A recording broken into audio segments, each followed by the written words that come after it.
Kentucky bourbon has a storied history, but the first chapters are likely missing some of bourbon's most influential characters. WHS 11's John Charlton tries to piece together the puzzle of Black history in bourbon history.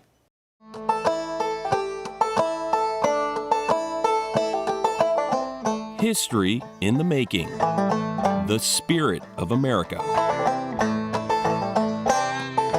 Born in oak barrels not long after independence, and soon to become a whiskey for the ages. Many had a hand in making bourbon what it is today, even though most of America's archives are not necessarily fully inclusive.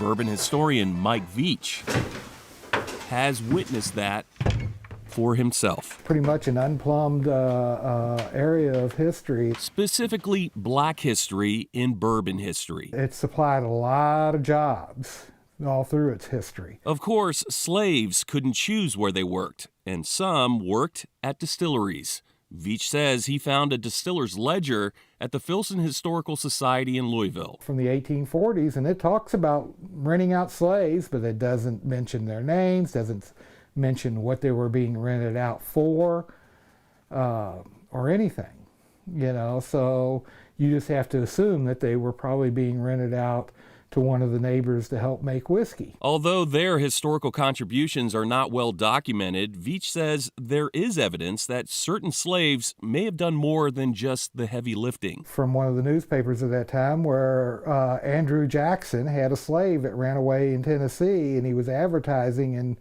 Louisville to find this slave. And one of the things that he mentioned is that this slave was really good distilling. Unlikely any slave master would ever give his slave the title master distiller.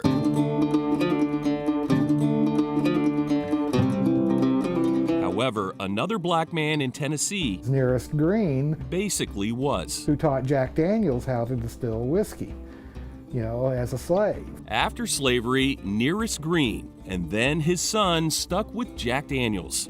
Their descendants even remain to this day.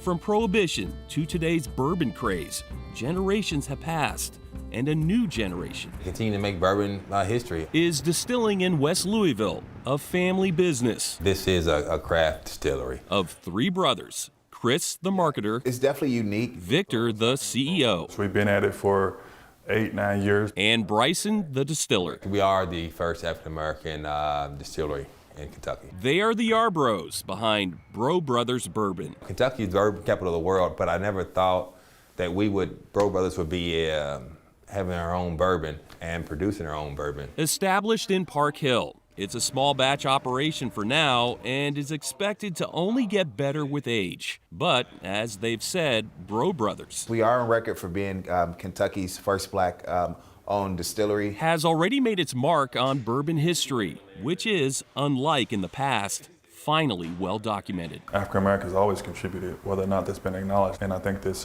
key movement to make that acknowledgement known. And I think this is where we are now.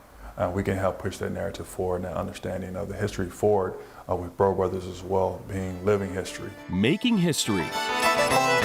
And history in the making. African Americans no longer hidden figures in bourbon's future. John Charlton, WHS 11, on your side.